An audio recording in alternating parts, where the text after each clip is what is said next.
Good morning, everybody. Workout 3 for this week, our cardio and core.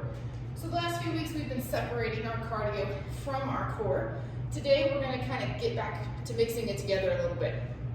So the way this workout is going to go is I want you to decide before you start how much time you have.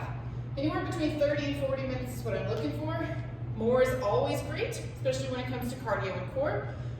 But I'd really like for you to try not to go less than a total of 30 minutes, even if you have to take a little bit of break here or there. But that 30 minutes of sustained elevated heart rate is really important on cardio. So you're going to start your timer at whatever time you pick. I would just count it down if I were you. If you're going for 38 minutes, set your timer for 38, hit go, and then get busy. So the way this is going to work is every round, you're going to have a different amount of cardio. And this time your cardio is going to be either a power walk, a sprint, a jog, whatever you can do to continue movement and maintain a heart rate that's elevated. So your first one's going to be 2 minutes. So you're going to head out the door, jump on your bike, jump on your treadmill, whatever it is that you can do, walk laps around your backyard for 2 minutes. Then you're going to hit the full list of exercises. On the list of exercises, the numbers are never going to change. So 16 is your number for all of the exercises. If it is a core exercise, which there's only 2, mountain climbers and bicycles, you will double that number. So mountain climbers and bicycles, you have 16 on each side. Everything else is 16 total, okay? So first exercise is just a reverse lunge. Because it is a lower body exercise, it's 16 total. So alternating, I would love for you to try to tap that back knee like we've been working on in previous seasons, but do wherever your knees are right now. So 16 total. Then down to the ground for 16 on each side of our mountain climbers. I don't care how fast you go, as long as your bottom is not lifting in the air. Really important.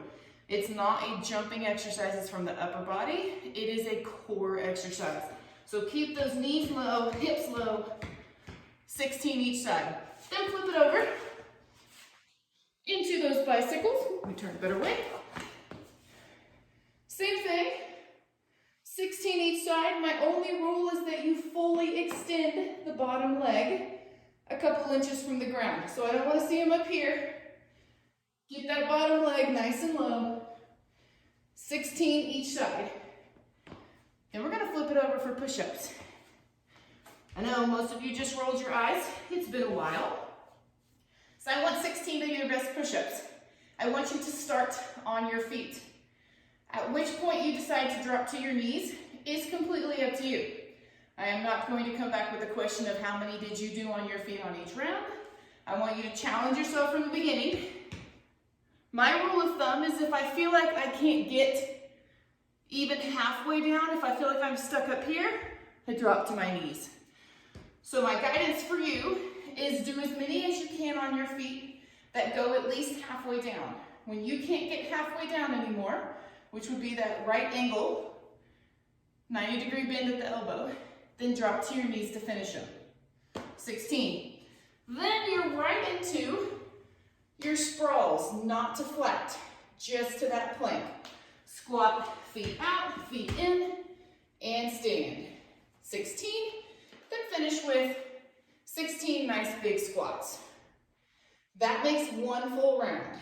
So the next round, you're gonna up your cardio to 3 minutes. So it's gonna go up 1 minute every round. 3 minutes out the door, back in, 16 of all of your repetitions. Then you are back to cardio again for 4 minutes. There is no magic number of how many rounds you get in. Highly dependent upon how fast you are able to move on the list of exercises and how quickly you can get from that last squat back outside.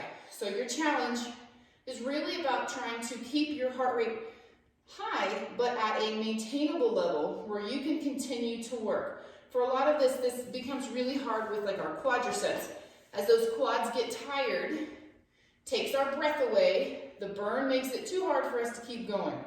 So really work on your transition on your exercises. Like from your sprawl to your squat, when you're super out of breath from that sprawl, I don't want you to stop before you squat. I would rather you be super out of breath and go super slow on your first couple of squats, having to